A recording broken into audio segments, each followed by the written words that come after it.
Përfytyroni një botë pa luftë. Një botë të çliruar nga krimi dhe urrejtja.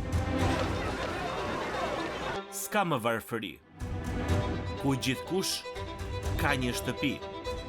Një botë ku katastrofat natyrore nuk ekzistojnë. Përfytyroni një botë pa padrejtësi dhe ndasi. Përfytyroni një jetë pa shqetësime ose frikë. Një kohë e tillë po vjen, kur bota do të njohë harmoninë e përkryer. Një ditë nuk do të na duhet që të përballojmë vështirësi, por mund të jetojmë një jetë me paqe dhe gëzim të përsosur. Dhe ajo ditë mund të vijë më shpejt nga sa mendoni. Ky është mijëvjeçari, epoka e artë që po vjen. Sot, doktor David Jeremia na jep një pamje të mijëvjeçarit në mesazhin e tij. Art mbretëria jote. Pas pak, në moment vendimtar. Faleminderit që po ndiqni Moment Vendimtar. Tani po ju lëm me doktor Jeremian dhe mesazhin e tij, Art mbretëria jote. Si pasojë e luftës së parë botërore, kryqi i kuq rekrutoi djemë të rinj amerikan që të udhëtonin në Evropë për të ndihmuar masat që vuanin aty, dhe një djalë fermer nga Missouri e përqafoi këtë vizion. Ai ishte shumë i ri për të aplikuar, por e falsifikoi ditëlindjen në certifikat në lindjes, arriti të bashkohej me kryqin e kuq dhe u bë shofer ambulance në Francë. Ndërsa ishte atyra në dashuri me hijeshin dhe elegancën e projektimeve dhe arkitekturën franceze dhe i shijoi të gjitha dhomat e stolisura të pallateve, kopshtet e Versailles dhe pikturat nëpër galeri, ato ishin të magjishme për të linin pa fjalë. Më vonë, ky djalë i ri u rikthye në Evropë me gruan e tij dhe vazhdoi të ndronte që të krijonte botë plot fantazi. Toka të mbushura me mbretër dhe mbretresha, me kështjella dhe pallate, me eronj dhe batakçinj, dhe me mbretëri magjepsëse. Sot, nëse vizitoni një nga parqet me motive të Walt Disneyt, do të shihni motive mbretërore kudo. Mufasa, mbreti Luan, mbreti Tritoni, sirenës së vogël, mbretresha Lea, princi magjepsës dhe sigurisht gjithë princeshat si Borbarda, Hirushia, Arieli, Jasmina e të tjera. Tani njerëzit i quajnë parqet e Disneyt si vendet më të lumtura në botë. Kjo nuk është as pak e vërtet. Duhet them se kanë edhe bileta të shtrenjta. Ka radhë tepër të gjata. Nëse keni qenë ndonjëherë e dini që ka prindër të raskapitur, që përpiqen të kontrollojnë fëmijët e lodhur, por sërish edhe fëmijët duan të shkojnë sepse ata duket se besojnë se ka një vend ku mbretëria është e mirë, ku nevojiten mbretër dhe lumturia mbizotron ditën. C.S. Lewis thot se dëshira jon për këto botë tregon një dëshirë të vërtetë në zemrën njerëzore për një botë ku çdo gjë të jetë ashtu siç duhet. Për te i miteve, thot ai, është realiteti përfundimtar që na tërheq përpara dhe lart. Ne të gjitha dëshirojmë një botë të tillë. Ne shohim botën në të cilën jetojmë tani dhe kuptojmë se, të paktën sipas këndvështrimit tim, nuk më kujtohet këtë qenë kaq keq. Unë kam ardhur në këtë botë rreth fundit të luftës së dytë botërore, por edhe gjatë luftës kishte një lloj ngazëllimi dhe patriotizmi për të mbrojtur kombin ton, kurse tani vrasim mendjen se nëse do të ketë ndonjë luftë tjetër, a do të shkojë njëri të luftojë. Ajo që po ndodh sot në botën tonë duket thjesht si një degradim. Nuk është ajo që duhet të shpresojmë. Ju e dini se gjithkush thotë se nëse bëjmë gjërat e duhura, bota do të bëhet më e mirë, por bota jo nuk po bëhet më e mirë. Dhe në zemrat tona ne e dim këtë, Bibla na thotë se ne pshërtim për ardhjen e kësaj bote të re. Në librin e tij Mrekulli, Lewis e përkufizon kështu një ëndër e vërtet e paqartë e rënjes në imagjinatën e njeriut. Me fjalë të tjera, ne ndrojmë për një epokë të artë për këtë botë, sepse ekziston vërtet një botë më e mirë. Në një farë mënyrë ne e dim këtë në zemrën tonë. Dhe gjithashtu e dim edhe nga Bibla. Po vjen një botë më e mirë dhe nuk e kam fjalën për parajsën, e kam fjalën për një botë më të mirë në planetin Tokë. Sot dua t'ju tregoj për një epokë të artë që po vjen, me një mbret të madh dhe të lavdishëm. që mbretëron mbi një planet të lumtur dhe të mbushur me njerëz fisnik, mes të cilëve do të jeni të gjithë ju që jeni besimtar të Krishterë. Gjatë vitit të shkuar jam përqendruar te zhdukja e madhe, te rikthimi i Jezus Krishtit gjatë rrëmbimit, kur ne do të ngjitemi për takuar Zotin ajër. Dhe gjithashtu e dim se më pas bota do të përballet me 7 vitet e mundimeve, që do të kulmojë me betejën përfundimtare të Armagedonit. Në këtë çast Jezusi do të shfaqet si rrufe në qiell, duke u rikthyer në malin e ullinjve, do të futet në qytetin e Jeruzalemit dhe do të themelojë mbretërinë e tij. Zbulesa 19 e përshkruan në rikthimin e Krishtit dhe mundjen e Antikrishtit në betejën e Armagedonit. Pastaj e kthejmë faqen te zbulesa 20 dhe aty na thuhet kështu: Dhe pash një engjëll që zbriste nga qielli duke pasur çelësin e humnerës dhe një zinxhir të madh në dorë, ai e kapi dragojin, gjarprin e lashtë, që është djalli dhe Satani, dhe e lidhi për 1000 vjet, dhe e hodhi atë në humner, dhe e mbylli atë dhe vulosi mbi të që të mos I mashtrojë më kombe derisa të mbushen 1000 vjet.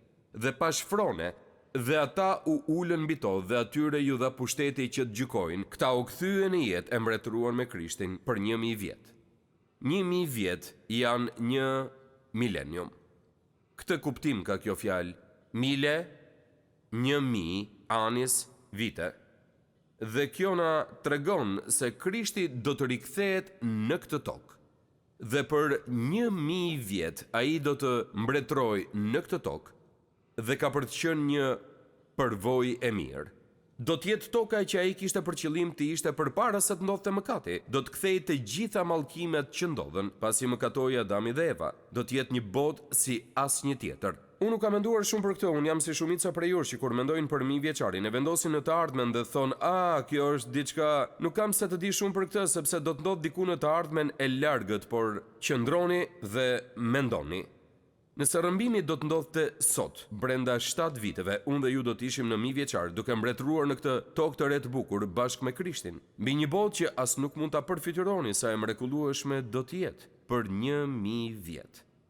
Mund thoni po, a është vërtet e rëndësishme që ta studiojmë këtë? Po ju tregoj diçka që kam mësuar. Kur Bibla flet shumë për diçka, bëni mirë që ta studioni shumë. Në Bibël ka më shumë informacione për 1000 vjeçarin se sa ka për çdo temë tjetër. Dhe vështirë ta besosh. Dhe mbase nuk e dini këtë sepse shumë informacione janë mbledhur te disa profetë të vegjël dhe te Isaia dhe Ezekieli, një pjesë e gjejmë te Dhjata e Re, pjesën më të madhe te Dhjata e Vjetër. Duhet I japim vëmendje të konsiderueshme sepse ka mundësi të jemi vetëm 7 vite larg nga dita kur do ta përjetojmë vetë këtë mbretëri.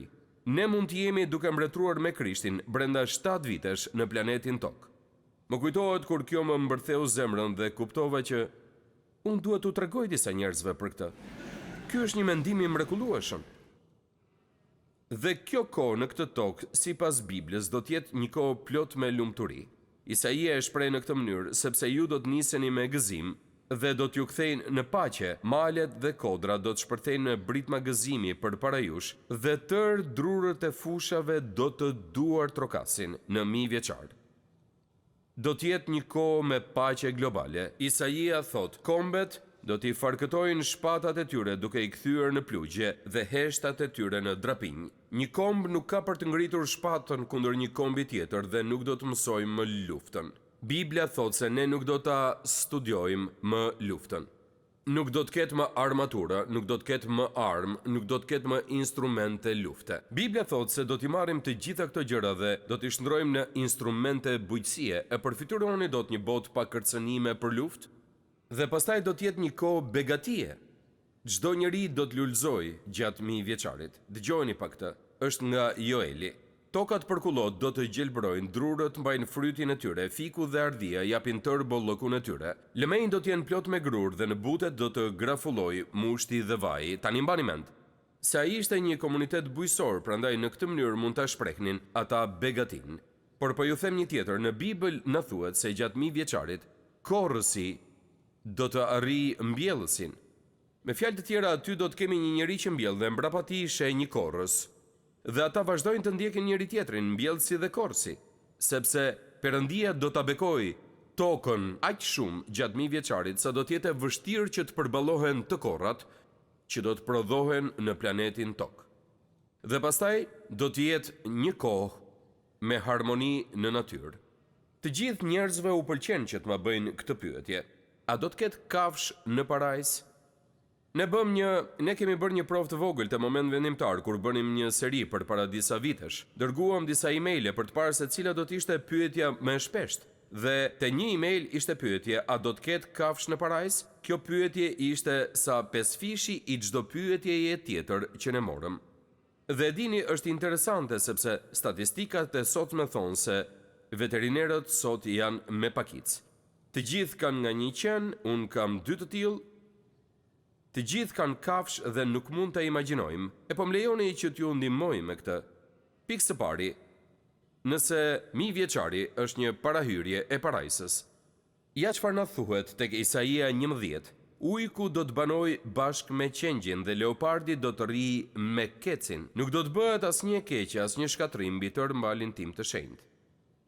Kjo është e vështirë për të besuar, të gjitha kafshët do të jetojnë në paqe. Kjo do të jetë një kohë e tillë paqe, sa edhe kafshët do të shkojnë me njëra tjetrën. Dhe do të jetë një kohë me rizgjim shpirtëror, sepse vendi do të mbushet me njohurinë e Zotit, ashtu si ujërat mbulojnë detin. Tani do t'ju tregoj diçka që edhe mund t'ju befasoj. Shumë prej nesh në fakt janë lutur në veçanti që kjo kohë të vijë, që kur kemi qenë fëmijë, dhe madje as nuk e kemi kuptuar këtë gjë. A e kuptoni se mbretëria e 1000 vjeçarit të Jezusit do të jetë përmbushje e lutjes themelore që Jezusi na mësoi që të lutemi? Thuani me zë të lartë me mua këtë. Ati ynë, që je në qiej, u shenjtëroft emri yt, ardh mbretëria jote, u bëft vullneti yt, në tokë si në qiell. Bukën tonë të përditshme na i jep sot, dhe na i fal fajet tona, ashtu siç ua falim ne fajtorëve tanë. Dhe mos lejo të bijem në tundim, por na çliro nga i ligu, sepse jotja është mbretëria dhe fuqia dhe lavdia për jetë. Amen. Tani le të shkojmë në fillim të kësaj lutjeje, ku ne themi: ardh mbretëria jote, u bëft vullneti yt në tokë si në qiell. Çdo ditë me miliona të krishterë e thon lutjen e Zotit në qindra gjuhë të ndryshme, në mijëra vende dhe situata nga më të ndryshmet. Kështu ka qenë këto 2000 vitet e fundit. Asnjë lutje tjetër nuk është bërë më shpesh, është ofruar me kaq zemër e që nevojitet me kaq urgjencë. Edhe tani, ndërsa po e dëgjojmë këtë mesazh, diku po i thot këto fjalë të lutjes së Zotit. Dhe dua t'ju sugjeroj se kur ne lutemi, ardh mbretëria jote, ne po lutemi për 2 gjëra. Ne po lutemi që mbretëria e Perëndisë të vijë në zemrat tona, dhe po lutemi që ajo të vijë në tokë gjatë kësaj periudhe kohe që ne e quajmë 1000 vjeçari, epoka e artë që kemi përpara. Ardhja e mbretërisë së Zotit është me 2 faza. E para është realiteti i tanishëm i mbretërisë së hirit. Kisha e Zotit Jezus Krisht, ne jemi pjesë e mbretërisë së Perëndisë. Tani, mbretëria e Perëndisë është në zemrat tona. Ne nuk jemi në ndonjë mbret fizik. Ne jemi në mbretin e qiellit dhe mbretëria është në zemrat tona. Unë dua që t'ju prezantoj me një frazë që studiuesit e Biblës e përdorin për të përshkruar mbretërinë e Perëndisë është e tillë: tashmë, por ende jo. Tashmë mbretëria është në zemrat tona, por ende nuk ka ardhur në tokë. Një nga këto ditë, kur Jezusi do të rikthehet dhe mundimi do të marrë fund, Krishti do të themelojë mbretërinë e tij në këtë tokë dhe kjo do të jetë përgjigjja përfundimtare e lutjes së Zotit: ardh mbretëria jote në tokë si në qiell. Fjala e Perëndisë na thotë se mbretëria e Perëndisë është një realitet i tanishëm shpirtëror. Në të njëjtën kohë është një trashëgimi që Perëndia do të sigurojë për të gjithë ne që jemi të krishterë. Gjithë të krishterët do të shkojnë në 1000 vjeçar. Në 1000 vjeçar do të ketë mëkat dhe njerëzit e vrasin mendjen për këtë. Por sa prej jush e din se edhe pse jeni të krishterë vetë, jo domosdoshmërisht fëmijët tuaj do të jenë të krishterë. Prandaj kur të shkojmë në 1000 vjeçar do të lindin fëmijë dhe disa prej tyre nuk do të jenë besimtarë, disa prej tyre do të rebelohen kundër Perëndisë. Prandaj aty do të ketë mëkat, por do të trajtohet dhe zgjidhet shpejt nga mbreti Jezus. Kur ne lutemi ardh mbretëria jote, u bëft vullneti yt në tokë si në qiell, Kjo është një thirrje që Perëndia të mbretëroj. Kjo është thirrja e zemrës son. Kjo është uria për cilën po flisja. Zot, kjo botë është kaq e katranosur. A mund të vish dhe të marrësh ti kontrollin? A mund të vish dhe ta bësh këtë botë ashtu siç e kishe për qëllim kur e krijove, përpara se të vinte mëkati?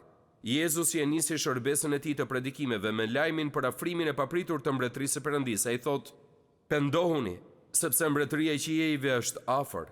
Ai tha: "I lini fëmijët e vegjël të vinë tek unë dhe mos i pengoni, sepse e tyre është mbretëria e Perëndisë." Ai tha: "Mbretëria e Perëndisë është për brenda jush, pikërisht aty është ajo tani." Ai qëndroi para Pilatit dhe i tha atij: "Mbretëria ime nuk është e kësaj bote. Po ti ishte mbretëria ime e kësaj bote, shërbëtorët e mi do të luftonin." Kur fryma e shenjtë zbriti mbi 120 dishepujt në dhomën e sipërme në Jeruzalem, menjëherë pas ngjitjes së Krishtit në qiell, papritur lindi kisha e Krishtit. Dhe fjala mbretëri do të thotë bota e mbretit. Pra nëse e pranoni Jezus Krishtin sot, ju jeni pjesë e mbretërisë. Më kujtohet për një periudhë në jetën time kur po përpiqesha që të kuptoja se pse ndonjëherë gjërat nuk ishin shkuar ashtu siç doja unë që të shkonin dhe më mbeti në mendje ideja se duhet lutesha kështu: "Ardh të mbretëria jote, u bëft vullneti yt në tokë si në qiell." Dhe sa prej jush e din se është shumë e vështirë të përpiqesh ta çosh jetën në atë pozitë ku të mund të pasqyrohet kjo, ku jeta jote në tokë mund të jetë si në qiell. Le ta pranojmë.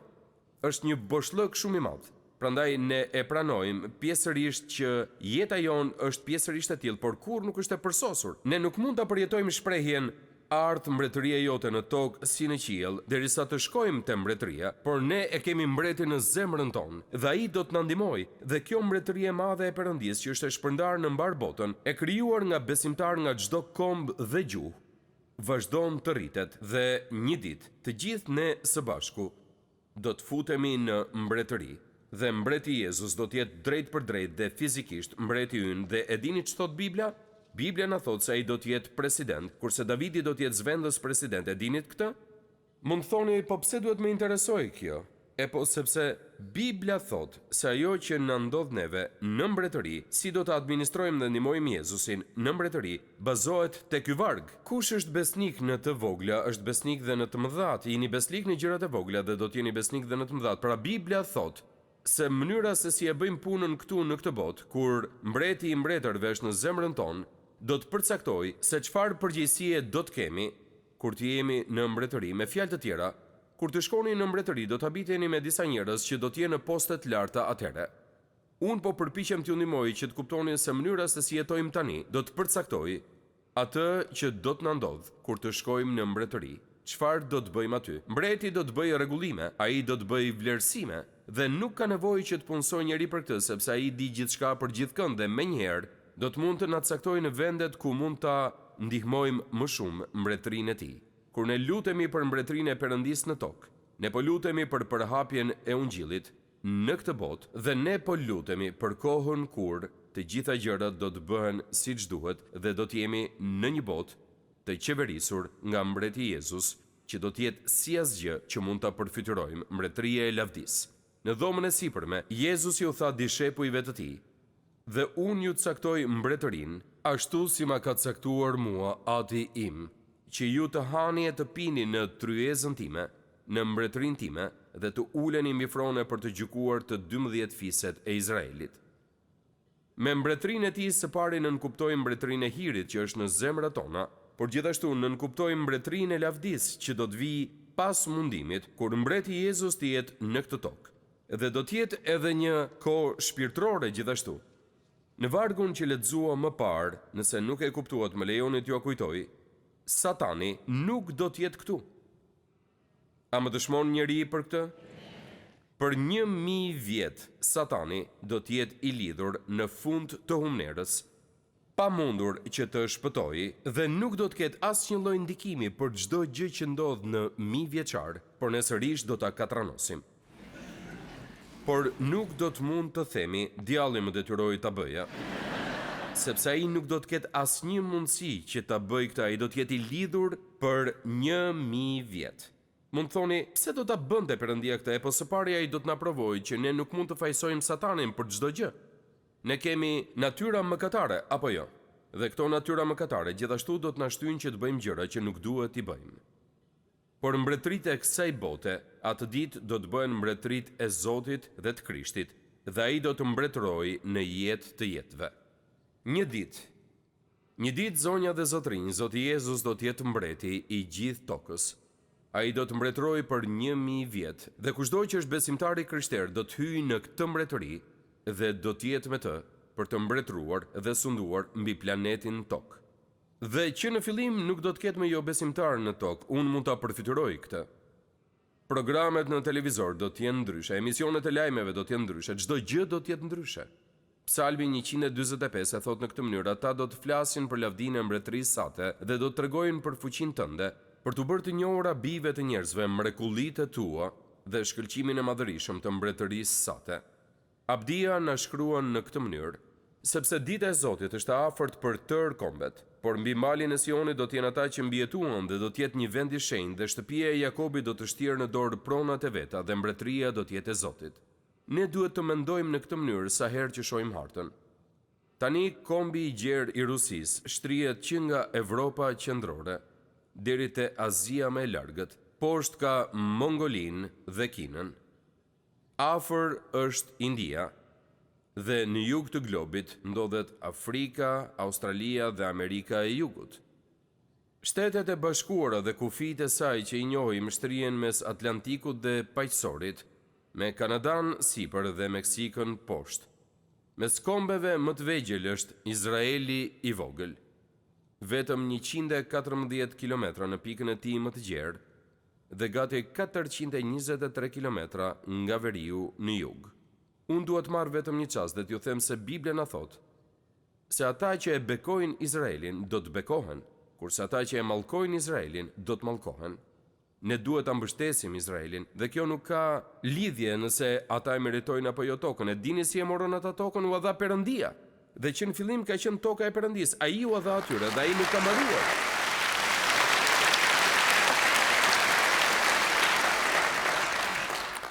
Dhe Biblia na thot se shumë shpejt kufijtë e Izraelit do të shtrihen nga Mesdheu deri te lumi e Eufrat.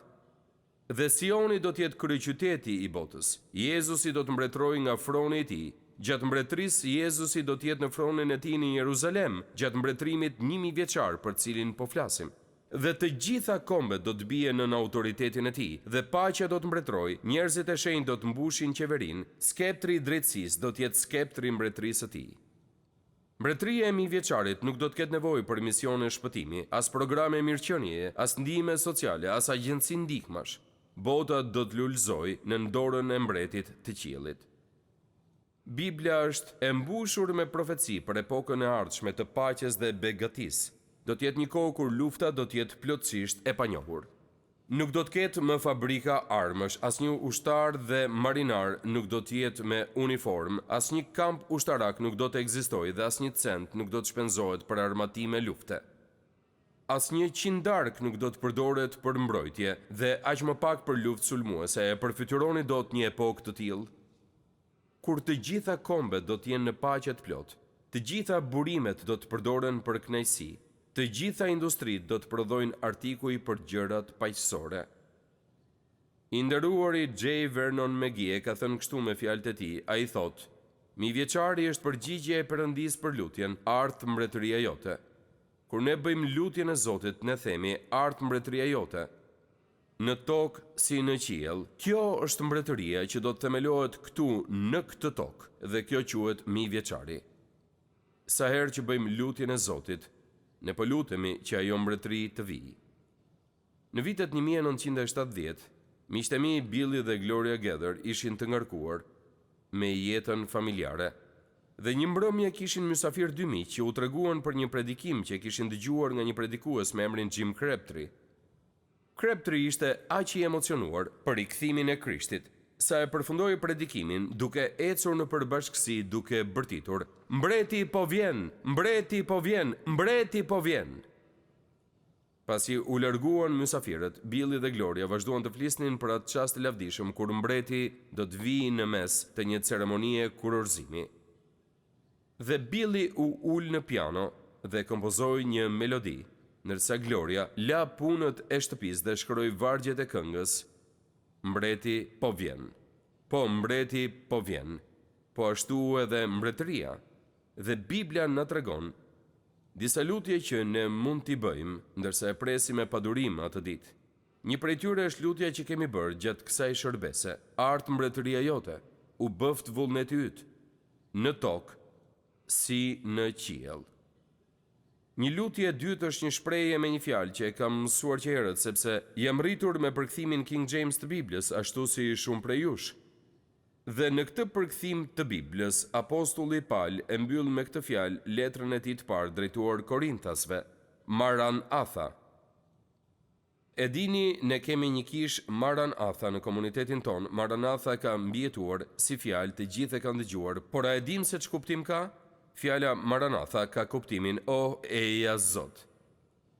Pra lutja e parë që mund të bëni është kjo: Art mbretëria jote, u bëft vullneti yt në tokë si në qiell, Zot. Lutja e dytë, Maranatha, eja Zot Jezus. Dhe pastaj lutja tjetër janë fjalët e fundit të Dhjatës së Re ku lexojmë: Po eja Zoti Jezus. E dini miq, ne nuk kemi ndonjë vlerësim të madh për gjërat që do të ndodhin në të ardhmen, por më lejoni t'ju them diçka, gjithsesi ato do të ndodhin. Dhe sa më shumë që të mësojmë për to, aq më shumë do të mësojmë se plani i madh i Perëndis na ndihmon që të kuptojmë pak më shumë dhe mbas të jemi pak më të duruar. Kjo kurrë nuk ka qenë bota që Perëndia donte për ne. Kjo është një botë e molepsur me mëkatin e njerëzimit. Por po vjen një botë ku nuk do të ketë më krime, nuk do të ketë më varfëri, nuk do të ketë më sëmundje, ku vdekja do të ndodhë vetëm shumë rrallë. Dhe Biblia na thotë se gjatë asaj kohe, një njeri që është 100 vjeç do të konsiderohet si fëmijë. Pikërisht këtë ka rezervuar Perëndia për ne. Zot, më ndihmoj që ta bëj këtë lutje. Zot, dua që në jetën time sot të ndodhin sa më shumë gjëra që të jetë e mundur të vullnetit art mbretëria jote në tokë si në qiell. Më ndihmoj që të jetoj kështu.